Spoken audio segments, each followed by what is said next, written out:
Welcome to PDTV. Assembly budget సమావేశాలు జరుగుతున్నాయి. ఈ అంశాలపై మనతో మాట్లాడేందుకు కాంగ్రెస్ పార్టీ షరీఫ్ గారు ఉన్నారు. షరీఫ్ గారు మాట్లాడిన అడిగి తెలుసుకునే ప్రయత్నం చేద్దాం. షరీఫ్ గారు నమస్తే అండి.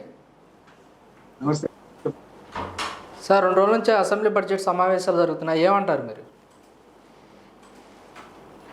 ముందుగా రాష్ట్ర అసెంబ్లీలో బడ్జెట్ సమావేశాలు అనేటివి సుజావుగా చాలా ప్రశాంతంగా జరుగుతున్నాయి.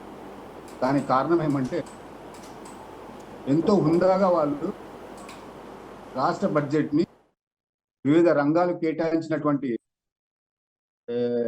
బడ్జెట్ని ప్రశాంత వాతావరణంలో వాళ్ళు బడ్జెట్ సమావేశాలు నిర్వహించుకుంటున్నారు. సో అంతవరకు బాగానే ఉంది. మనకు ఉన్నటువంటి రిసర్చ్ సోర్స్ లో బడ్జెట్ లో ఎవరికి ఎంత కేటాయించాలో వాళ్ళు కేటాయించినారు, సంతోషం. వీటి మీద కౌంటర్ గా మాజీ ఫైనాన్స్ మినిస్టర్ బుగ్గాన గారు మాట్లాడతారు. ఆయనకి ఏమైనా తెలివి ఉందా? 11 మంది ఎమ్మెల్యేలు ఉన్నారు వైఎస్ఆర్సీపీకి.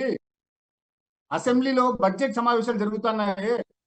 11 మంది ఆడ పోయి గత 5 ఏళ్లలో వైఎస్ఆర్సీపీ ఏం చేసింది, ఎంత బడ్జెట్ ఏ శాఖలు కేటాయించినారు, ఇప్పుడు ఈ ప్రస్తుత గవర్నమెంట్ ఎన్డీఏ గవర్నమెంట్ ఎంత బడ్జెట్ కేటాయిస్తుంది, సో ఏమైనా డిఫరెన్సెస్ ఉన్నాయా, మేము గొప్ప వీళ్ళు గొప్ప, లేదంటే మేము చాలా గొప్ప అని ఏమైనా ఆడ గొప్పలు చెప్పుకోవాలి కదా, ఏమైనా చేసి ఉంటే రాష్ట్రానికి.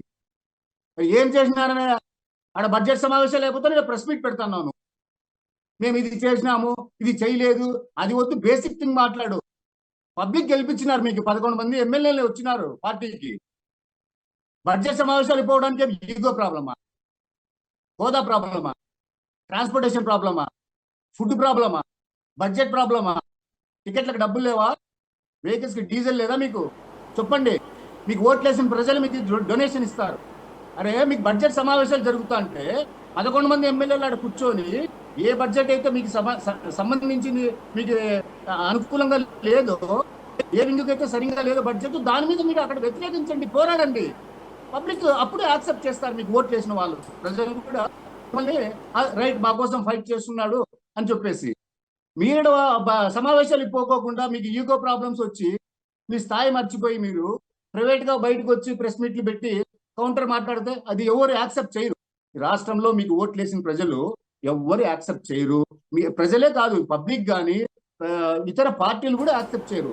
మా పార్టీ అధినాయకురాలు షర్మిలమ్మ గారు చెప్పినట్లు మీరు రాజీనామాలు చేయడం బెటరు.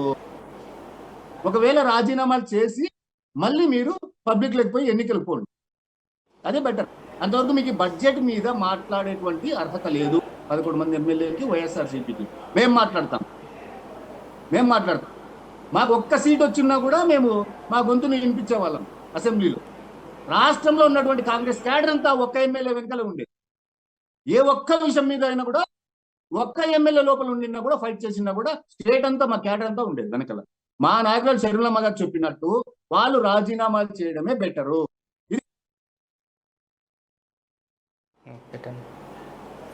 మాకు ప్రతిపక్ష హోదా కల్పించట్లేదు కదా, ప్రతిపక్ష హోదా కల్పిస్తే మేము వచ్చి ఫైట్ చేసే వాళ్ళమే ప్రజల తరపున అంటున్నారు కదా సార్. ప్రతిపక్ష హోదా చంద్రబాబు నాయుడు గారు కల్పించేది కాదండి, అది రాజ్యాంగబద్ధంగా వచ్చేది. ఆయన ముఖ్యమంత్రి 5 సంవత్సరాలు పనిచేశారు. మీకు ఉండేది 11 మంది, ఎట్టిస్తారు ప్రతిపక్ష హోదా? ఆ హోదా ఇవ్వడం వల్ల ఏమి మీరు ఏం అనుకున్నారో, ఏం చెప్పాలనుకున్నారో? 11 మంది ఎమ్మెల్యేలు ఉంటారు కదా, మీతో పాటు 10 మంది, మీరు కలిపితే 11 మంది. మీరు అక్కడ వినిపించండి. రాష్ట్రంలో మీకు ఓటు బ్యాంకు ఉండేది, లక్షలాది మంది జనాలు మిమ్మల్ని చూస్తారు, మీ వాయిస్ వాళ్ళు వింటారు.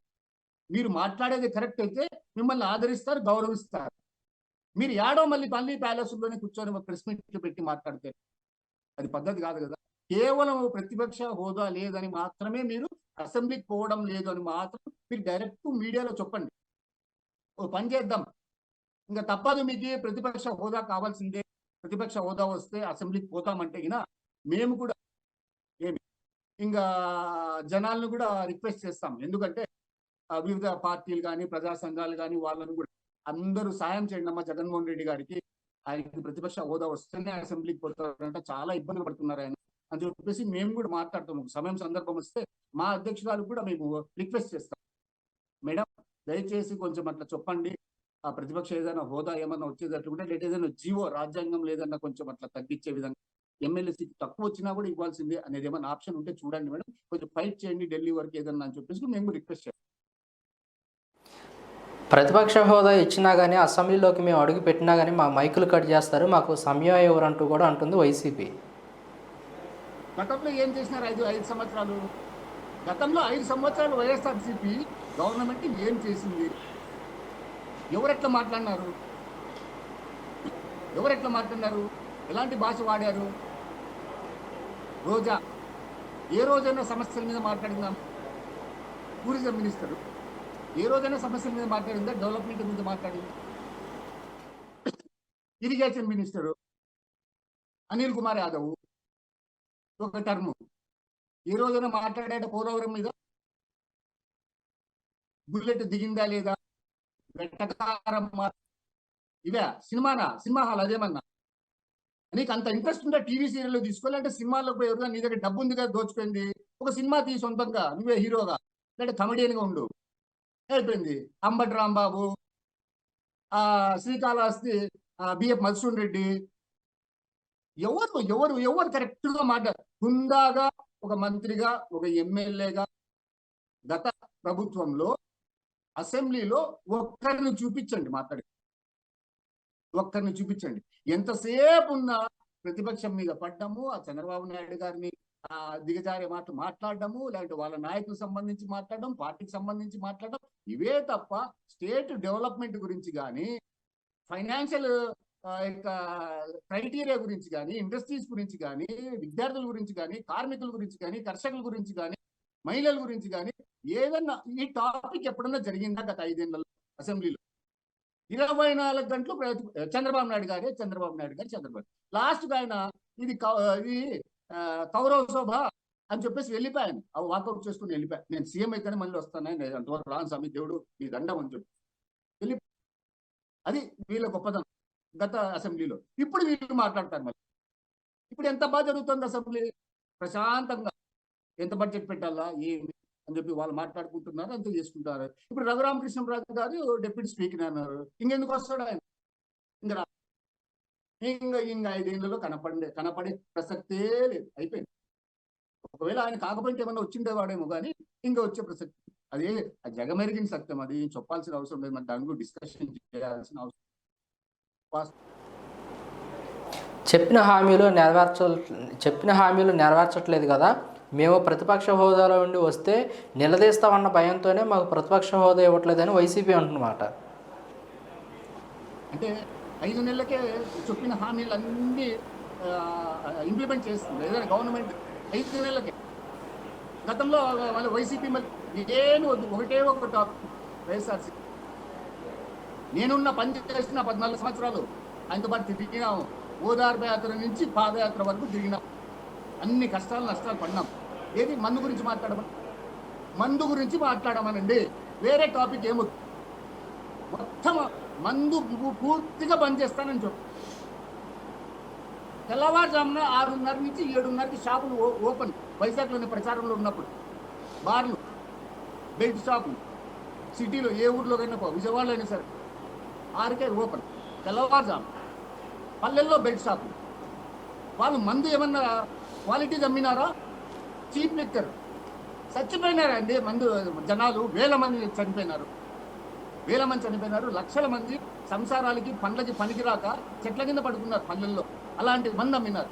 10 రూపాయల మందు 300 రూపాయలు. 10 రూపాయల మందు 300 రూపాయలు. రాష్ట్రాన్ని దోచుకున్నారు. మందును అడ్డం పెట్టుకొని సామాన్యమైన ప్రజల జీవితాలతో ఆడుకున్నారు. ఇప్పుడు నేను ఓపెన్గా ఒక మాట చెప్తాను.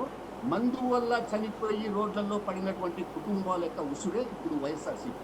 వీళ్ళందరూ ఈ సోషల్ మీడియాది అయిపోతానే మందు మీద మేము ఖచ్చితంగా ఉద్యమం చేస్తాం. మందు వల్ల ఎవరైతే చనిపోయారో వాళ్ళ కుటుంబాలకి వీళ్ళ డబ్బుతోనే రికవరీ చేసి కట్టించాలి కాంపన్సేషన్ అనే దాని మీద కూడా ఫైట్ చేస్తాం. సూపర్ 6 హామీలు తెగపరచడానికే దుష్ప్రచారం చేస్తున్నారు. 14 లక్షల కోట్లు అప్పు చూపించారని, తప్పుడు ప్రచారం చేశారని జగన్మోహన్ రెడ్డి అంటున్నమాట. వాళ్ళు కూడా అదే చెప్తున్నా. సూపర్ 6 చెప్పారు. ఒకవేళ నేను చెప్పింది ఏమంటే కనీసం అట్లీస్ట్ ఒక 1 ఇయర్ 1 ఇయర్ వరకు ఎటువంటి హామీలు నెరవేర్చలేదంటే కాంగ్రెస్ పార్టీ మా నాయకురాలు షర్మిలమ్మ గారు ఫ్రంట్ లైన్ లో కూర్చుంటారు ఫైట్ చేయడానికి, ఫ్రంట్ లైన్ లో ఫైట్ చేయడానికి అప్ టు ఎనీ ఎక్స్టెంట్. ఇప్పుడు వాళ్ళు ఇంకా కొత్తగా ఫస్ట్ ఇంకా బడ్జెట్ ప్రవేశం పూర్తిగా పెట్టలేదు, సమావేశాలు జరుగుతున్నాయి. ఇంకా కాదండి, ఒక టైం ఇవ్వండి వాళ్ళకు కూడా గాలి పీల్చుకోవడానికి. అంత తొందర ఏమి, అంత తొందర ఏమి? సీఎం గారు మాట్లాడుతున్నారు, మాజీ సీఎం గారు జగన్మోహన్ రెడ్డి గారు మాట్లాడుతున్నారు, ఏదో నేను పోస్ట్ చేస్తాను సూపర్ 6 మీద, ఎమ్మెల్యేలు పోస్ట్ చేయండి, మాజీ ఎమ్మెల్యేలు పోస్ట్ చేయండి, జిల్లా అధ్యక్షులు పోస్ట్ చేయండి, క్యాడర్ అంతా పోస్ట్ చేయండి అని చెప్తున్నారు. అక్కడ పోస్టింగ్స్ సబ్జెక్టు వేరే, గతం 5 సంవత్సరాల్లో పోస్టింగ్ ఏం చేసినారనేది వేరే, మీరు మాట్లాడుతున్న సబ్జెక్ట్ వేరు. జగన్మోహన్ రెడ్డి గారు దయచేసి మీరు కొద్దిగా మాట్లాడేటప్పుడు ఆలోచించుకోండి ఏం మాట్లాడుతున్నారండి. ఇక్కడ జరిగే టాపిక్ ఒకటి, అరెస్ట్ల టాపిక్ ఒకటి, అరెస్ట్ల పర్వం ఒకటి. ఎందుకు అరెస్ట్ చేస్తున్నారు, దేనికి అరెస్ట్ చేస్తున్నారు? ఊరికే అరెస్ట్ చేస్తే ఊరికే ఉంటారా? కోర్టులు ఎందుకు వ్యతిరేకిస్తున్నాయి? పోనీ వద్దులేండి, ఇవంటే రాజకీయాలు మనం ఒకటే కొట్టుకుంటాం, చేసుకుంటాము, ఒకరి మీద ఒకరు ఏమైనా వేసుకుంటాం అనుకో. కోర్టులు జడ్జిలు వదిలినారా? సుప్రీంకోర్టు జడ్జిలు వదలలా. సుప్రీంకోర్టు జడ్జిని అపాయింట్ అయ్యేటప్పుడు ఎల్వి రమణ గారు ఆయన్ని వదలలా. ఆయన్ని సుప్రీంకోర్టు జడ్జి, మన తెలుగు ఆయన సుప్రీంకోర్టు జడ్జి తెలుగు ఆయన అయితే ఎంత గౌరవం మనకి. ఆయన్ని వదలలా. మర్చిపోతారా వాళ్ళు? అన్ని మనసులో పెట్టుకున్నారు.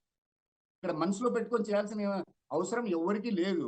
ఏదైనా సరే ప్రభుత్వం, ఇప్పుడుండే గవర్నమెంట్ లీగల్ గా పద్ధతి ప్రకారంగా చట్ట ప్రకారంగా పోలీసులు వ్యవహరిస్తున్నారు. అదే విధంగా గౌరవంగా వాళ్ళని తీసుకొచ్చి అరెస్ట్ చేస్తున్నారు, గౌరవంగా జైల్లో పెడుతున్నారు, గౌరవంగా కోర్టు దగ్గర పెడుతున్నారు, గౌరవంగా రిమాండ్ పెడుతున్నారు. చూస్తున్నాం కదా డైలీ. చాలా గౌరవంగా వాళ్ళకి ఎటువంటి హాని కలగకుండా, ఎటువంటి డ్యామేజెస్ లేకుండా వాళ్ళు డీల్ చేస్తున్నారు. వైఎస్ఆర్సీపీ సోషల్ మీడియా కార్యకర్తలని ఎంతమందిని అరెస్ట్ చేస్తారో అరెస్ట్ చేయండి, వాళ్ళని అరెస్ట్ చేసే ముందు నన్ను అరెస్ట్ చేయండి అంటూ కూడా జగన్మోహన్ రెడ్డి గారు అంటున్నమాట. అదే నేను చెప్పేది ఏమంటే మీకు, వాళ్ళు అరెస్ట్ చేస్తున్న టాపిక్ వేరే, జగన్మోహన్ రెడ్డి గారు చెప్తున్నటువంటి టాపిక్ వేరే. జగన్మోహన్ రెడ్డి గారు ఇప్పుడుండే గవర్నమెంట్ యొక్క ఎన్నికల మేనిఫెస్టోని సూపర్ 6 ని క్వశ్చన్ చేయాలనుకుంటాను. ఆ జగన్మోహన్ రెడ్డి గారే కాదు, రోడ్లో అరటికాయ బండ్లు అమ్ముకునే వాళ్ళు కూడా క్వశ్చన్ చేయాలి. రాజ్యాంగం మనకి ఇచ్చిన హక్కు. అంతేగాని అరెస్ట్ల పర్వం వేరే. అమ్మల్ని, అక్కల్ని, భార్యల్ని, పిల్లల్ని తిట్టుకుంటా, ఇష్టానుసారం మాట్లాడుకుంటా, ఫోటోలు ఇష్టానుసారం మార్ఫింగ్ చేసుకుంటా పెట్టుకుంటే అరెస్ట్ చేయకుండా ఊరికి ఉండదు. అది వేరే టాపిక్, ఈయన మాట్లాడిన టాపిక్. అది ఆయన గుర్తుపెట్టుకో.